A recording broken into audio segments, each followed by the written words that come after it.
ሰይፉ ፋንታውን 13 ጊዜ በመቅረብ ትታወቃለች። ሀሊማ አብዱራህማን ትባላለች። በጣም ብዙ ኡስታዞች ኢማሞች ሰብከዋት አልዘፍንም ከዚህ በኋላ ወደ እስልምናው የት መስራት ገብቻለሁ ተብላ ማህበራዊ ሚዲያ ላይ አጀንዳ ሆና ነበር። አሁን ደግሞ ሀሊማ አብዱራህማን በልስቴ የሚል ዘፈን ሐሙስ ልትለቅ አንደኛ ደስ አለው ወደ ዘፈን ስትመለሰች። መዋሸት ለምን አስፈለገ? ከዚህ በፊት እንደምታውቁኝ ብዙ ቪዲዮዎችን ሰራ ነበረ ምናምን አላህ አግዞኝ በረህመቱ አሰላሙ አለይኩም ወራህመቱላሂ ወበረካቱ። ውድ ቻናላችን ቤተሰቦች እንዴት ናችሁልን? ዛሬ በአዲስ ቪዲዮ መጥቻለሁ። ለዛሬ ይዤላችሁ የመጣሁት ቪዲዮ አርቲስት ሀሊማ አብዱራህማን በድጋሚ መነጋገሪያ ሆናለች። እንደሚታወቀው በቅርቡ ኡምራ አድርጋ ተመልሳ ነበር። ከዛ በኋላ እንግዲህ ተውበት ታደርጋለች፣ ሙዚቃ ታቆማለች የሚል ሀሳብ ነበረ ሰው ጋር። ነገር ግን ሀሊማ አብዱራህማን ዘፈን ልታወጣ መሆኑን ከታወቀ በኋላ ሶሻል ሚዲያ ላይ በርካታ መነጋገሪያ እየሆኑ ይገኛሉ። አንዳንድ ክርስቲያኖች ግን መስመር እያለፉ ይገኛሉ። እስከመጨረሻው ድረስ የምትከታተሉ ከሆነ የምታዩን የሚሆነው ሌሎች ምርጥና አስተማሪ ቪዲዮዎች አሉ። ታዲያ ቪዲዮ እንደተለመደ ሁላችሁም ላይክ ያርጉ። ይህ ቪዲዮ እንዲዳረስ ደግሞ ሼር አድርጉ። ለዚህ ቻናል አዲስ ከሆናችሁ ሰብስክራይብ ማድረግ አይረሳ። የደወል ምልክቷን ይጫኑ። በቀጥታ ወደ ቪዲዮ። ሰላም አለይኩም ወራህመቱላሂ ወበረካቱ። እንዴት ናችሁ? ነው ያለው አልሐምዱሊላህ። ያላወቃችሁኝ ሰዎች እኔ ማያ ነኝ። በነባ የምታውቁኝ ደግሞ ነባ ነኝ። አይ ቲንክ ከጠፋችሁ ብዬ ነው። እና ከዚህ በፊት እንደምታውቁኝ ብዙ ቪዲዮዎችን ሰራ ነበረ ምናምን አልሐምዱሊላህ ደግሞ አላህ አግዞኝ በረህመቱ ላብሻለሁ ተሰትሬያለሁ። አላህ ምን ይሳነዋል። እና በጣም ነበር ማድረግ የምፈልገው ግን በዚህ ፍጥነት ይሆናል ብዬ አላሰብኩም ነበረ። ብቻ ሁሉም የአላህ ተአምር ነው ብዬ ነው የማስበው። እና ይሄን ቪዲዮ የምሰራው ብዙ ሰው ስቶሪ ሳረግ በቪዲዮ አጥፍቼ ምናምን ደንግጣችሁ እየጠየቃችሁኝ ለተደሰታችሁልኝ፣ ለመከራችሁልኝ፣ ብዙ ነገር ላላችሁ በሙሉ ሁላችሁም ሹክራን ጀዛከላ። ሁላችሁም በዱዓችሁ እንዳትረሱኝ። አላህ እንደው በዚህ ነገር ላይ እንዲያጸናኝ የመጨረሻ መሞትበት ኒቃብ እንዲሆንልኝ በቃ ዱዓ አድርጉልኝ ከልባችሁ። እና እኔ ወላሂ በጣም ደስ ብሎኛል። እና ከአሁን በኋላ በኒቃብ እሰራላችኋለሁ ቪዲዮ መስራት አላቆምም ማለት ኦንላይን ብዙ ስራዎች ለመስራት ስለማስብ ማለት ነው። እና ቪዲዮ ከዚህ በፊት ስላጠፋኋቸው ትንሽ አካውንቴ ሊመታ ስለሚችል ከቻላችሁ ትንሽ ያህል ኮፒ ሊንክ አድርጉልኝ፣ ሪፖስት አድርጉልኝ እና አበረታቱኝ። ሁለተኛ ደግሞ የድሮ ቪዲዮ ስሰራ አንዳንድ የኔም ቪዲዮ የሚለቁ ሰዎች ነበራችሁና ብታጠፉልኝ በጣም ደስ ይለኛል። አላህ ብላችሁ ቪዲዮዎችን በሙሉ ብታጠፉልኝ በጣም ነው ደስ የሚለኝ። በተረፈ ደግሞ ወዳችኋለሁ። ሰላም አለይኩም። ወአለይኩም ሰላም ወራህመቱላሂ ወበረካቱ። ማሻአላህ በመጨረሻም ቲክቶከሯ ኒቃብ ለብሳለች። እጅግ በጣም ደስ የሚል ነገር ነው። አላህ ሱብሓነሁ ወተዓላ በኒቃብ ያጽናሽ ነው ማለት የምፈልገው። በዚህ አጋጣሚ መልእክቷን አስተላልፋለች። የእሷን ቪዲዮ የለቀቃችሁ ካላችሁ ፕሊስ ቪዲዮቿን ጠቅላላ አጥፉላት። እሷ ጋር ያለውን በሙሉ አጥፍታለች። ምናልባት የሌላን ሰው ቪዲዮ የምትለቁ ሰዎች ምናምን ስለምትኖሩ የእሷን ቪዲዮ ከለቀቃችሁ እባካችሁን አጥፉልኝ ብላለች። አማና ነው። ከዛ ባሻገር ቪዲዮቿን ጠቅላላ ስላነሳች አካውንቷ ኮፒ ሊንክ እንደሚያስፈልገው እየተናገረች ነበረ። እዚህ ጋር የምትመለከቱት አካውንት የሷ አካውንት ነው። እዛ ላይ እየገባችሁ ኮፒ ሊንክ እንድታረጉላት በዚህ አጋጣሚ ቲክቶክ ተጠቃሚ ከሆናችሁ ማለት ነው። ታችን በርችልን። ቀደምቶች መሃል አንዱ እንዲህ ይላል፣ الزوجة الصالحة لا تأتيك بسأيك فهي رزق يساق لمن اتقى ربه ይላሉ። የሆነች ሴት አንተ ስለፈለካት አይደለም የምትመጣው፣ ተቅይ ስለሆንክ አላህ የሚረዝቅህ ሪዝቅ ነች ማለት ነው። ቀደምቶች ይሄንን የተናገሩበት ምክንያት አላቸው። አንድ ጓደኛዬ ምን አለኝ መሰላችሁ? ትዳር መወፈቅ ነው አለ። በእርግጥም ልክ ነው፣ ትዳር መወፈቅ ነው። አንተ ጥቡቅ ስለሆንክ ብቻ ጥቡቅ የሆነች ሴት ትመጣለች ማለት አይደለም። አላህ ሊፈትንህ መጥፎ የሆነችንም ሴት ሊልክብህ ይችላል። በእርግጥ አላህ ሱብሓነሁ ወተዓላ አጠይባቱ ሊጠይቢን ብሏል። ነገር ግን ያ ማለት መጥፎ የሆነች ሴት አትመጣብህም የሚለውን አያስይዝም። አላህ ሱብሓነሁ ወተዓላ ይፈትነናል። የምትፈተንበትም ደግሞ አንዱ ያ ሊሆን ይችላል።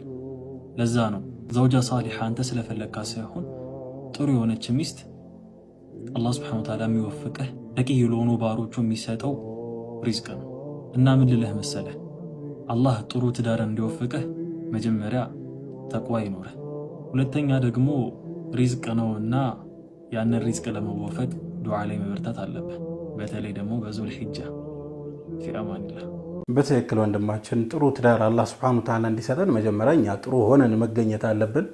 አንዳንድ አጋጣሚ ደግሞ ጥሩ ሆኖም ደግሞ ምናልባትም ጥሩ ትዳር የማይገጥማቸው ወንድም እህቶች ይኖራሉና ያኔ ሰብር ማድረግ ነው። ነገር ግን መጀመሪያውንም አላህ ሱብሓነሁ ወተዓላ ሷሊህ የሆነ ትዳር እንዲሰጠን ራሳችንን ሷሊህ አድርገን መጠበቅ አለብን። ከዛ ባሻገር ደግሞ በርትተን ዱዓ ማድረግ አለብን። ትዳር ያው ከአላህ ነው። ስለዚህ እጅግ በጣም በርትተን ዱዓ ማድረግ አለብን ብዬ አስባለሁ። ሰላት ካልሰገድክ ስፒሪቹዋሊ አፕሊፍትድ አትሆንም ማለት ከቁስበት መውጣት አትችልም። መንፈሳዊነትህን ውስጥህን ቫልዩን እንድታስታውስ ነው። አንከር ነው ምንድነው መልህቅ እንደ መልህቅ ነው ይላሉ። መርከብ እዛ ትወዛወዛለች፣ ግን መልህቁን ለቃ አትሄድም። ሰላት መልህቅህ ነው። ሄደህ ስጁድ ስታደርግ ጌታህ ማን ነው?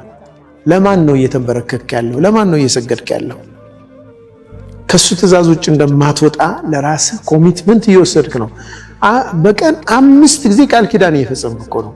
ያአላህ አንተ ጌታዬ ነህ፣ እኔ ባሪያህ ነኝ፣ ካንተ ትእዛዝ አልወጣም፣ ቀጥተኛውን መንገድ ምራኝ እያልክ እኮ ተጅዲድ እያደረክ ነው። አንተ ቃል ኪዳን እያደስክ ነው ማለት ነው። ሰላት ኢምፖርታንት ነው በጣም በሐያት በየትኛውም በዱንያዊ ስኬትህ በአኺራዊም ማለት ነው። ሁሌ ያነሳለሁ ዙሁር ወይም ፈጅር ሰግደህ ወጣ፣ ከዛ ወከባ ውስጥ ነህ፣ ስራ ላይ ነህ። ልክ ዙሁር መጡ፣ ዙሁር ሰግደህ ስትወጣ የሚሰማ ስሜት እኮ ሌላ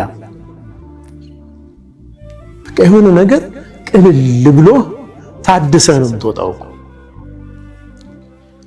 እዛ ዓስር ደግሞ ይመጣና እንደገና ያድሳል። መግሪብ መጥቶ አድሶ ዒሻ ፉል አድርጎ ትተኛለህ። አሁን አስበው ይህ የሌለበት ሐያት ስትረሱንስ እንዴት ትችላለህ? 24 ሰዓት አንድ አይነት ቁሳዊ ሐያት ውስጥ ስትኖር ፌድ ታደርጋለህ። ስፒሪቹዋሊ ውስጥ መንፈስህ ይጠወልጋል። በቃ መታደስ አለብህ። ውሃ የምታጠጣውም እንዲጎመራ የምታደርገው በዚህ መንፈሳዊ ስራ ነው። ከሁሉ መንፈሳዊ ስራዎች ደግሞ ሰላት ነው ትልቁ ነገር ማለት ነው። ሲለቱን በይነል ዐብዲ ወበይነ ረቢህ ስለሆነ ማለት ነው። ከጌታና በአላህና በባሪያው መካከል መገናኛ መስመር እሱ ነው። በትክክል ወላሂ እንደው ሌላ ነገር ላይ እንኳን ብንሳነፍ ሌላ ኢባዶች ላይ ብንሳነፍ ሰላት ላይ እጅግ በጣም ነው ሲሪየስ መሆን አለብን። ምክንያቱም ሰላት ለህይወታችን እጅግ በጣም አስፈላጊ የሆነ ነገር ነው። አላህ በእርግጠኛ ላይ ግዴታ አድርጎብናል። ይሄ የተለየ ጥቅም ፈለጋ ምናምን አይደለም ሰላት የምንሰግደው፣ አላህ ስላዘዘን ነው የምንሰግደው። ነገር ግን አላህ ስላዘዘን ብቻ ስንሰግድ ራሱ የምናገኛቸው በርካታ ጥቅሞች አሉ፣ በዱንያም በአኺራም ማለት ነው። የጤና የአእምሮ ሰላም እንዲሁም ሪዝቅ በርካታ ጥቅሞች ነው ያሉት ሰላት መስገዳችንና እንደው ሰላት ሳንሰግድ ስንውል ሰላት ስንሰግድ ሰላት ሳስናዛነፍ ምናምን የሚሰማን ጥሩ ያልሆነ ስሜት አለ። ልክ እንደዛውም ደግሞ ሰላታችን በአግባቡ ስንሰግድ የሚሰማን ኮንፊደንስ፣ የሚሰማን ደስታ፣ የሚሰማን ኢነርጂ እጅግ በጣም ልዩ ነውና አላህ እንደው ሰላትን ስላዘዘን ራሱ ልናመሰግን ይገባል ብዬ አስባለሁ። አሁን ወስዳችሁ ቪዲዮ ወደ አርቲስት ሀሊማ አብዱራህማን ቪዲዮ ነው። አርቲስት ሀሊማ አብዱራህማን ላይ አንድ ክርስቲያን ወገናችን ደስ የማይል አስተያየት እየሰጠ ነበረ። እስቲ ቪዲዮ እንመልከት፣ ከዛ የራሳችን ሀሳብ አስተያየት እንሰጥበታለን። ሰይፉ ፋንታሁን 13 ጊዜ በመቅረብ ትታወቃለች። ሀሊማ አብዱራህማን ትባላለች።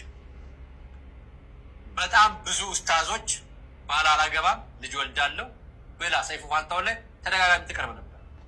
በጣም ብዙ ኡስታዞች ኢማሞች ሰብከዋት፣ ቁርአን አስተምረዋት፣ አስተምረዋት አልዘፍንም ከዚህ በኋላ ወደ እስልምናው የት መስራት ገብቻለሁ ተብላ ማህበራዊ ሚዲያ ላይ አጀንዳ ሆና ነበር ለአንድ ለሁለት ሳምንታት።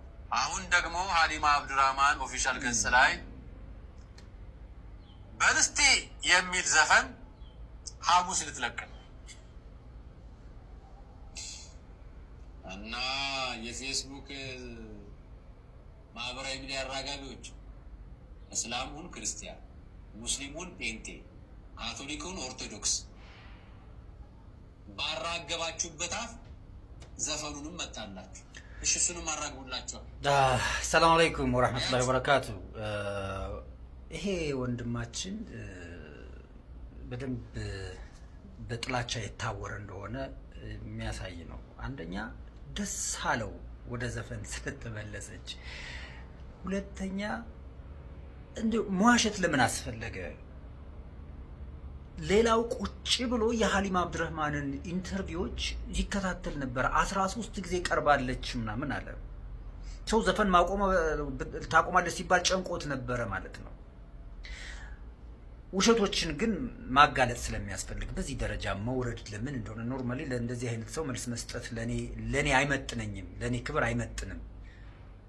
ነገር ግን ብዥታ እንዳይፈጠር ነው። ብዙ ኡስታዞች ገብተው አስተምረዋት ምናምን አለ። ሐሊማ መጀመሪያውንም ሙስሊም የነበረች በልጅነቷ ቁርአን የቀራች ናት። ማን ነው ሄዶ ያስተማራት? እንደ ማንኛውም ሰው ሲታመም ሄዶ መዘየር እኛ ሙስሊሞች ጋር የሚጠበቅ ስለሆነ ወንድሞች ሄደው ዘይረዋታል። ሁለተኛ ትክክል ያልሆነ ነገር ስትናገር ይሄ ትክክል አይደለም ለማለት ይኬዳል። ምክንያቱም ሙስሊም የሚያዘው እሱ ስለሆነ ማስገደድ አይቻልም። ሶስተኛ ሐሊማ በራሷ መንገድ ሙዚቃ አቅም ያለውም አላለችም።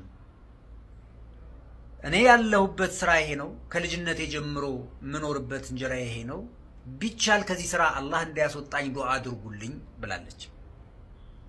ነገር ግን ያንን ደግሞ ለማድረግም እንግዲህ በምትችሉ አቅም እስልምናዋን መከተል የሚያዛትን አቅሟ በፈቀደው መልኩ መስራት ስለምትፈልግ ኡምራ አድርጋም ትመልሳለች። ምናልባት እኔ ነኝ ሄጄን ኢንተርቪው ያደረኳት፣ እኔ ኡስታዝ አይደለሁም፣ ተሳስተህ እንዳይሆን አንተ ዲያቆን እንዳልሆንከው ልትሆን ትችላለህ። ምናልባት ሄጄ ጠይቂያታለሁ፣ እንኳን ደስ ያለሽ ብያታለሁ፣ ኡምራ አድርጎ ስለሚመጣ። እንደገና ደግሞ ለማህበረሰቡ ያስተላለፍኩትን መልእክት መስማት ከፈለክ ጆሮ ካለ አላህ ከዚህ ስራ እንዲገላግላት ዱዓ አድርጉላት። ልክ አንተ ተደብቀህ ወንጀል እንደምትሰራው ከዚያ በኋላ ደግሞ ጥሩ አማኝ ከሆንክ ሄደህ እንደምትጸጸተው እነዚህ አርቲስቶችም እንደዛ አይነት ነገር ሊኖራቸው ይችላል። ልዩነቱ አንተ ተደብቀህ ነው የምታደርገው፣ እነሱ ደግሞ ሙዚቃ ስራ እንጀራቸው ስለሆነ ፊት ለፊት ነው የሚሰሩት። ይሄ ነው። በዚህ ሰዓት ምን እያደረግክ እንደሆነ አላህ ይወቀው። ፈጣሪም የሆነ ስህተት ሰርተህ ይቅርታ ስትጠይቀው ደስ ይልሃል፣ ይቅር ባይ አምላክ ስለሆነ። ነገር ግን ወደዛ ስራ እንዳትመለስ ደግሞ ጽናት ያስፈልጋል። ለዛ ጽናት ዱዓ፣ ጸሎት ያስፈልጋል። ምናልባት ዱዓ የሚለው ቃል ስለሚከብድህ ብዬ ነው። ሰው ለእህታችን አሁንም አንተ እንደምትለው ለሷ ጥላቻ ሳይሆን የምናሳየው ዱዓ ነው የምናደርግላት። አላህ ከዚህ ስራ የተሻለ ስራ ተክቶላት እንድትወጣ ይርዳት ብለን አላህ በእምነቷ በዲኗ አጽንቶ ያኑራት ብለን ዱዓ እናደርጋለን እንጂ አንተ እንደፈለግከው እህታችንን አንጠላትም። ኮመንቱን ገብተህ ይኸው ምን አገባክ የሚሉ የራስህ እምነት ተከታዮች በስተዋል። ሰው ሁን ወዳጄ፣ ሰው ሁን። በትክክል ምን አገባህ እንግዲህ የራሱ እምነት ተከታዮች ምን አገባህ እያሉ ኮሜንት እየሰጡት ነበርና ትክክል ናቸው። እንግዲህ ከዚህ በፊት የምታስታውሱ ከሆነ ዲኑ እንዲሁም ኡስታዞች አንድ ላይ ሆነው ሐሊማ አብዱራህማንን ሊዘይሯት ሄደው ነበር። ከኡምራ እንደተመለሰች ያው ታማም ስለነበረ ከዚህ በፊትና ሊዘይሯት ሄደው ነበረ። ይሄ የሚበረታታ ተግባር ነው። አሁን ደግሞ ያው ሐሊማ አብዱራህማን ዘፈን ልታወጣ ነውና ከሱ ጋር ተያይዞ በጣም የምርም ዲኑ እንዳለውም ደስ ያለው ነው የሚመስለው። ከዚህ በፊት አስሬ ሰይፉ ጋር ተቀርብ ነበር። ኡስታዞች ሄዱ ዳዕዋ እያደረጉላት ምናምን የተለያየ ነገር እያወራ ነበርና ከዛ ተውበት አደረገ ሲባል አሁን ዘፈን አወጣች ምናምን በቃ የሆነ እንዴት ልበላችሁ ተገኘች የስ ነው የሚመስለውና ቀድሞውንም ዘፈን አቁም ያለው አላለችም ነበር። እውነት ለመናገር ዲኑ አሊም ዘፈን አቁማለች አላለም ነበር። እንድታቆም ዱዓ አድርጉላት ነበር ያለው። እኔም እንደው ቪዲዮን አምጥቼው ሪያክት አድርጌበት ነበር የምታስታውሱ ከሆነና እኛ ሐሊማ አብዱራህማን በፍጹም አንጠላትም። በጣም ነው የምንወዳት፣ ሙስሊም እህታችን ነች። ስለምንወዳትም ነው የእሷ ጉዳይ ያሳስበናል ብለን የምናስበውና አላህ ሱብሓነሁ ወተዓላ ከዘፈን እንዲያወጣት አላህ ሱብሓነሁ ወተዓላ መጨረሻዋን እንዲያሳምርላት አሁንም ወደፊትም ዱዓ እናደርግላታለን። ለራሳችን ዱዓ እንደምናደርገው መጨረሻችን ያሳምረው እንደምንለው ሁሉ ማለት ነውና እየተናገራቸው የነበሩ አንዳንድ ጉዳዮች ስህተት እንደነበሩ ዲኑ አሊ አጋልጦታል፣ ተናግሯልና አሁንም ቢሆን እኔ ለአርቲስት ሐሊማ አብዱራህማን ማስተላልፈው ነገር ምንድነው? አላህ ሱብሓነሁ ወተዓላ ከዚህ ዘፈን ስራ አስወጥቶ በተሻለ ሪዝቅ አላህ ይተካልሽ ነው ማለት የምፈልገው። እናንተ መባካችሁ ዱዓ አድርጉላት። ኮሜንት ላይ ፕሊስ እንዳትሰድቧት። በቃ ይሄ እኛ ሰውንን ሰዎች እንሳሳታለን።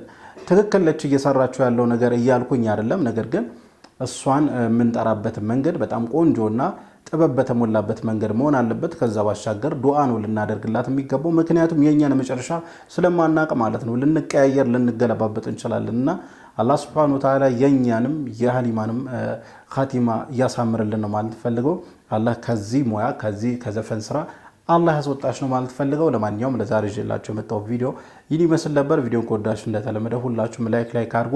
ይህ ቪዲዮ እንዲዳረስ ደግሞ ሼር አድርጉ። ለዚህ ቻናል አዲስ ከሆናችሁ ሰብስክራይብ ማድረግ አይረሳ። ኢንሻአላህ በቀጣይ በአዲስ በቆንጆ ቪዲዮ እስከምንገናኝ ወሰላሙ አለይኩም ወራህመቱላሂ ወበረካቱ።